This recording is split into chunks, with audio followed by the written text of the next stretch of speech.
Bonsoir, merci de nous rejoindre sur Business 24 Africa. Vous suivez votre magazine Défi du moment.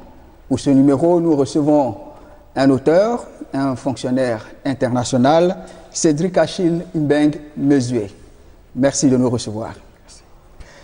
Vous êtes de nationalité gabonaise. Vous avez plusieurs années d'expérience dans le secteur financier, plus particulièrement dans la construction des marchés financiers africains. Vous êtes également, je le disais, fonctionnaire international et auteur de 3 ouvrages, dont celui qui nous réunit ce soir, Financer l'Afrique, densifier les systèmes financiers locaux. Alors Cédric, tout de suite, dans votre ouvrage, vous partez d'un constat. Les États africains, pour financer leur agenda de transformation économique, ont systématiquement recours à l'aide extérieure au développement. Alors c'est la dette tout de suite pour se financer. Et pour vous, pourquoi est-ce que nos chefs d'État ou nos États africains, et surtout en Afrique subsaharienne, ont systématiquement recours à la dette extérieure pour financer leur développement? Merci pour l'opportunité. Lorsqu'on regarde les plans de développement de nos États, lorsqu'on regarde la partie financement, on constate que l'essentiel des financements sont des financements extérieurs, que ce soit la dette publique ou la dette privée. Bien sûr, il y a aussi la question de l'aide. Cela, le lendemain des indépendances. Mais lorsqu'on regarde les études empiriques nous montrent que la source la plus stable, la plus fiable pour transformer les économies, c'est l'épargne domestique. Et lorsqu'on regarde le crédit domestique au secteur privé dans nos États, nous sommes en moyenne à 25% en pourcentage du PIB. Cela veut dire quoi? Cela veut dire que l'Afrique est sous-financée. L'épargne domestique n'est pas suffisamment mise au service de la production des biens et services dans nos économies. Et cela est un vrai souci parce que c'est cet indicateur qui est le plus corrélé à la réduction de la pauvreté et qui est le plus marqué pour soutenir la croissance dans nos États. Vous dites l'Afrique est sous-financée. On sait que chaque année, c'est près de 60 milliards de dollars en termes de dette extérieure pour financer le développement en Afrique. Ce n'est pas suffisant. Il y a 2 choses. C'est que lorsqu'on regarde la pertinence de la source de financement, c'est le crédit domestique qui est le plus pertinent pour booster la croissance et bien sûr pour réduire la pauvreté. Tous ces capitaux que nous recevons ne sont pas mauvais en soi. C'est bien de recourir à l'endettement extérieur, mais on doit comprendre que l'endettement extérieur ne doit être qu'un complément. Pour soutenir notre financement de manière durable, lorsque vous planifiez votre transformation sur 15-20 ans, si l'essentiel des sources de financement pour le faire dépendent des yo-yo des marchés internationaux, vous voyez bien que la réalisation de votre plan de développement va dépendre de l'extérieur et non des sources domestiques, c'est-à-dire une croissance endogène. Ok, tout à l'heure, nous reviendrons en ce qui concerne les sources domestiques pour financer l'économie africaine, mais arrêtons-nous, si vous voulez, bien sur les eurobonds. Aujourd'hui, c'est la course aux eurobonds. Les chefs d'État font des levées extraordinaires et avec succès d'ailleurs. Mais vous, dans votre livre, vous utilisez un jeu de mots, parfois inquiétant, eurobond ou eurobombe. De quoi parlez-vous? Voilà, alors il faut dire que les eurobonds, on va mettre au curseur en 1963. On peut parler du premier eurobond. De quoi s'agit-il? C'est tout simplement une dette obligataire émise dans une monnaie différente de la vôtre. Donc ça peut être en euros, ça peut être en dollars, ça peut être en yens, ça peut être en rand. Donc pendant longtemps, le marché de New York était le marché le plus prisé pour lever les fonds en dollars et le marché aussi suisse aussi était très prisé. Ensuite, en 1963, il y a eu des réformes au niveau des États-Unis et donc le marché de Londres a mis en place un système fiscal attractif qui a créé un marché offshore dollar. Et donc, la première émission du gouvernement belge sur le marché offshore dollar en 63 peut être considéré comme le premier rebond. Alors pourquoi tout d'un coup nos États nous sont mis à recourir à ce type d'emprunt? Il faut repartir en 2007-2008, la crise financière internationale. Alors les banques centrales des grands pays et leurs gouvernements se sont mis autour de la table pour soutenir et de redynamiser leurs économies. La Banque centrale américaine, la première, la plus importante dans le monde, a mis en place la politique de assouplissement quantitatif qu'on appelle quantitative easing, qui consistait pour la Banque centrale américaine à racheter des titres de gouvernement américain.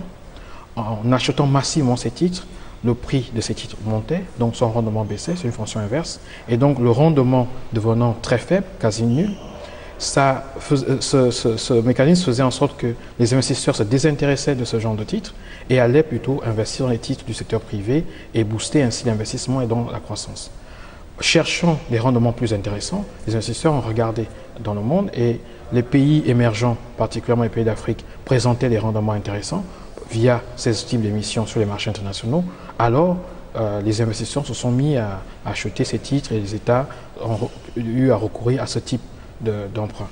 En soi, les rebonds ne sont pas mauvais. Ce qui cause problème, c'est lorsque les projets ne sont pas bien préparés, ne sont pas bien identifiés et qu'on lève des fonds, qu'on dépose à la Banque centrale et qu'on commence à réfléchir sur l'utilisation de ces fonds.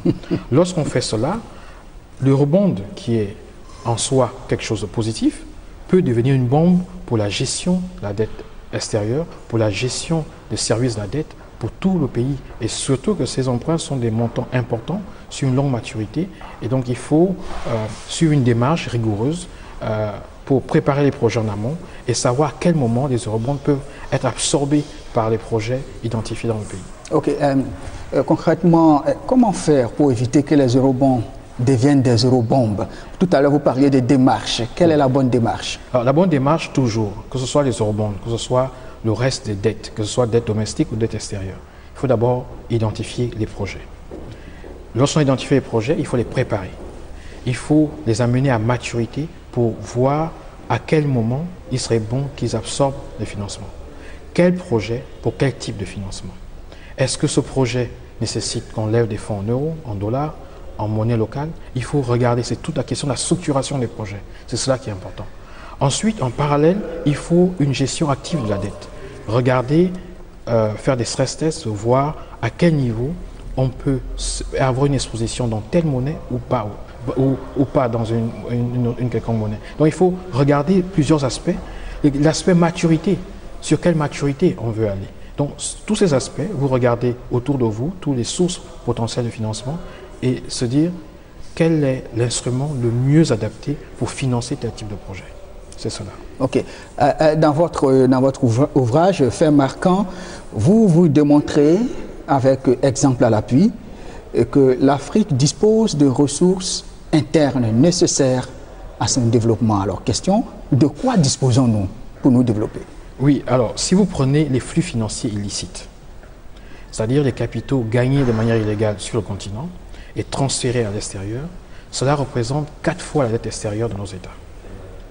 Donc, c'est en moyenne annuelle 60 milliards de dollars. Donc, vous voyez déjà que lorsqu'on compare les capitaux qui rentrent sur l'Afrique, les capitaux qui en sortent, l'Afrique exporte plus qu'elle en reçoit. Et donc, elle est créancière nette du reste du monde. C'est pas trop fort? L'Afrique qui a besoin de flux financiers pour se développer, vous dites que l'Afrique est créancière nette du reste du monde? Oui, parce que les capitaux qui sortent de l'Afrique dépassent les capitaux que l'Afrique reçoit.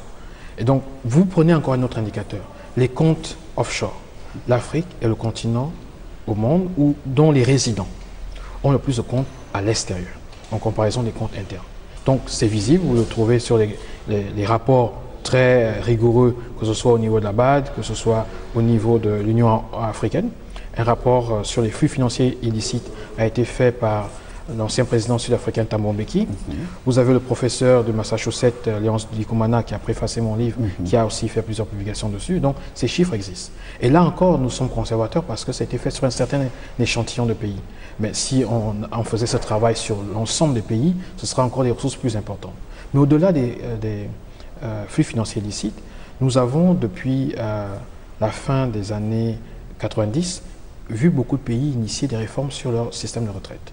Et aujourd'hui, nous avons plus de 400 milliards de dollars rien que sur les fonds de pension à travers le continent. L'essentiel se trouve en Afrique du Sud. D'autres pays ont fait ces réformes, comme en Namibie, comme au Botswana, comme au Kenya, comme au Ghana, comme au Nigeria. Le Nigeria a initié ces réformes autour de 2003-2004 avec une croissance de 30% par an. Nous sommes entre 27 et 30 milliards de dollars pour ce type de ressources au Nigeria. Ce sont des ressources longues. Vous avez l'industrie de la gestion d'actifs qui représente environ 600 milliards de dollars. Les projections pour 2020, c'est plus de 1000 milliards de dollars. Donc, ce qu'il faut regarder sur le continent, c'est le upside. Nous sommes une population jeune, à 60%. Nous allons avoir accumulé pendant au moins 30 ans, avec des jeunes actifs, nous allons devoir accumuler des ressources sans avoir la pression des économies matures qui, avec le vieillissement de la population, doivent payer. Nous allons avoir 30 ans au moins où nous allons être en mesure de continuer à collecter de l'épargne. Donc, si nous mettons les réformes aujourd'hui, nous pouvons être le réservoir d'épargne dans le monde pour ce 21e siècle. Alors, vous insistez là-dessus, collecter l'épargne interne et vous donnez des solutions. Vous voulez qu'on officialise les tontines africaines, c'est pas trop fort. Voici un système de mobilisation d'épargne dans l'informel et vous demandez qu'on institutionnalise cela. Alors, dans cette forme, il faut comprendre. C'est-à-dire que lorsqu'on regarde les taux d'épargne sur le continent, en moyenne, nous sommes à moins de 20%. Je parle toujours de moyenne. C'est bien différent en Afrique du Sud, c'est bien différent en Afrique du Nord. Mais lorsque vous regardez, en moyenne, nous sommes à moins de 20%. Mais lorsque vous regardez les consommateurs sur le continent, les ménages, ces ménages épargnent. Ce n'est pas parce que cet argent ne se trouve pas nécessairement dans les banques, mais ces ménages épargnent sous d'autres formes. Parce que nos systèmes financiers, pour la plupart, sont défaillants. Donc, lorsque les gens travaillent et prennent cet argent, le mettent dans des tontines ou dans d'autres formes d'épargne, cela représente une manne financière intéressante et importante qui finance l'économie réelle. Tout ce que vous voyez comme commerce dans les rues d'Abidjan, dans d'autres grandes capitales, très souvent, c'est financé par ces formes de ce source de financement. Donc la question... Donc un chauffeur de taxi à Abidjan, du Waro, qui finance les taxis communaux, c'est avec l'argent de la tontine. C'est très souvent avec ce type d'argent. On ne voit pas cela au niveau des crédits, mais on le voit au niveau de l'informel avec ce type de financement. Donc c'est nous, les financiers, et aussi les décideurs, de réfléchir sur cette question et de regarder comment aider ces systèmes-là à rentrer dans le financement de l'économie formelle. Comment inciter ceux qui pratiquent cela parce que le système financier est défaillant, comment aider à améliorer nos systèmes financiers pour faire en sorte que cette masse d'argent qui est importante dans toutes les capitales africaines, dans tous les pays, dans tous les pays où se trouve une diaspora africaine, pour que ce style de ressources deviennent, comme dans d'autres pays, des fonds d'investissement qui peuvent aider à financer l'économie réelle. D'accord. Et donc, mieux utiliser les tontines, les structurer, mais aussi utiliser les fonds de retraite. Mais là, en ce qui concerne les fonds de retraite, est-ce qu'il ne faille pas faire des réformes avant? Oui, bien sûr. Alors, si vous prenez tous les pays que je vais être, Afrique australe et quelques pays d'Afrique de l'Ouest, beaucoup de réformes ont commencé fin des années 2000. Et cela, on voit les résultats. Une manière de continuer à approfondir nos systèmes financiers, et donc dans des pays comme beaucoup de pays francophones, c'est de regarder cette question des retraites. Faire en sorte qu'elles soient gérées différemment, adopter des formes modernes et donner à des professionnels de gérer ces retraites-là. Comme cela, on pourra lever plus de capitaux, former de l'épargne, faire en sorte que ces ressources-là servent au financement du développement. Ok, donc quand on voit et densifier le système financier local, vous faites là appel aux banques centrales, vous demandez que les banques centrales voient leur agenda changer. De quoi parlez-vous? Faut-il changer l'agenda de nos banques centrales? Nos banques centrales ne sont-elles pas adaptées? Alors, il y a une chose qui est importante, c'est j'ai regardé le travail des banques centrales sur 300 ans. Lorsque vous regardez, bien sûr, les banques centrales, au départ, beaucoup étaient des banques commerciales auxquelles les gouvernements avaient accordé quelques privilèges. Mais de tout temps, la première mission des banques centrales a toujours été de financer le gouvernement à des taux favorables. Et bien sûr, avec l'autre objectif qui est la stabilité des prix. Cela est bien en soi. Mais lorsque vous regardez l'histoire de tous les pays aujourd'hui développés, à chaque fois qu'ils sont retrouvés devant un certain nombre de challenges, les banques centrales et les gouvernements se sont retrouvés autour d'une table pour contribuer au financement du développement. Vous prenez la fin de la Seconde Guerre mondiale, vous prenez les grandes banques centrales des pays industrialisés aujourd'hui, ces banques centrales ont contribué au financement de l'économie.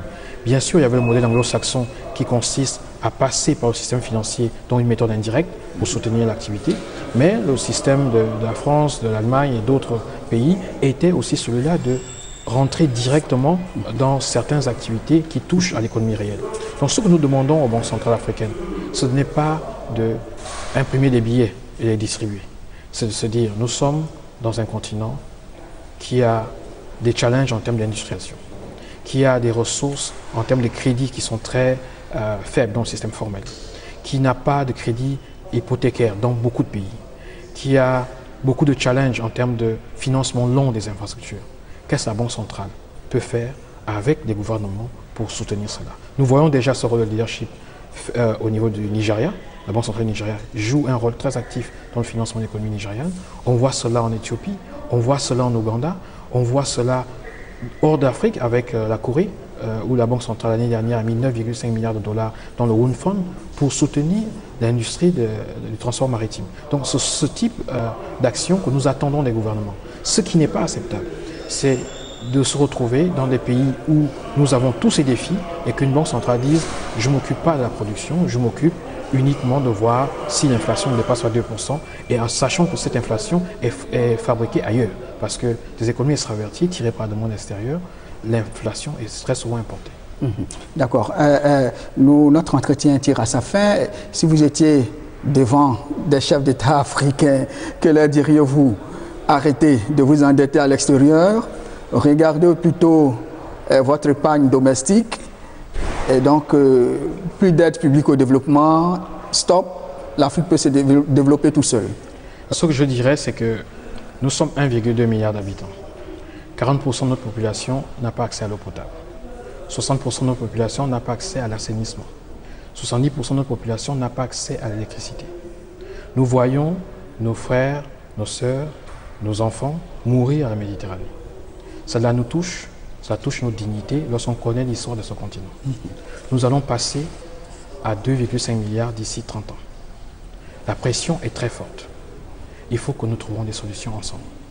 Et il n'est pas possible que l'Afrique soit le continent du 21e siècle si nous ne sommes pas capables de créer de l'épargne formelle, la mobiliser pour financer l'économie réelle sur différentes maturités. Ce n'est qu'à cette condition que le rêve des pères fondateurs peut effectivement devenir une réalité. Si nous ne faisons pas cela, nous allons voir sur les années qui viennent beaucoup de révoltes, nous allons voir une pression sociale et même l'Europe ne sera pas à l'abri parce que personne ne peut être à l'abri d'un tsunami migratoire qui viendra d'une Afrique qui a 2 milliards de pauvres. Ce n'est pas possible. Je vous remercie. Merci. Comme je le disais, notre entretien tire à sa fin. Alors, Cédric Achille, est-ce que vous avez un dernier mot, un dernier message que vous voulez laisser aux Africains? Alors, le mot central, c'est de dire que nous avons beaucoup de potentiel. Les capitaux disponibles sur le continent sont importants, mais nous avons des systèmes financiers défaillants. Nous devons tous travailler avec humilité pour construire nos systèmes financiers, pour être capables de financer pendant une longue période notre croissance. Mais nous devons le faire sachant que les capitaux extérieurs sont importants, mais ils doivent être des compléments. Nul ne peut rester debout continuellement en comptant sur l'amitié et l'argent de son meilleur ami. Donc c'est à nous de faire cet effort. Je vous remercie. Merci beaucoup. Merci Cédric. Nous rappelons que nous étions avec Cédric Achille Mbeng Mesue. Il est un fonctionnaire international et il a aidé beaucoup d'États africains à structurer leur marché. Et avec lui, nous parlions de son ouvrage « Financer l'Afrique, densifier les systèmes financiers locaux » et vous l'aurez compris, en un mot, l'Afrique dispose de moyens à l'interne pour s'autofinancer. Ou si l'Afrique désire recourir à l'aide publique au développement, il faut procéder à une démarche afin que cette aide puisse atteindre l'objectif escompté. Chers téléspectateurs, merci de nous avoir suivis et restez sur Business 24 Africa.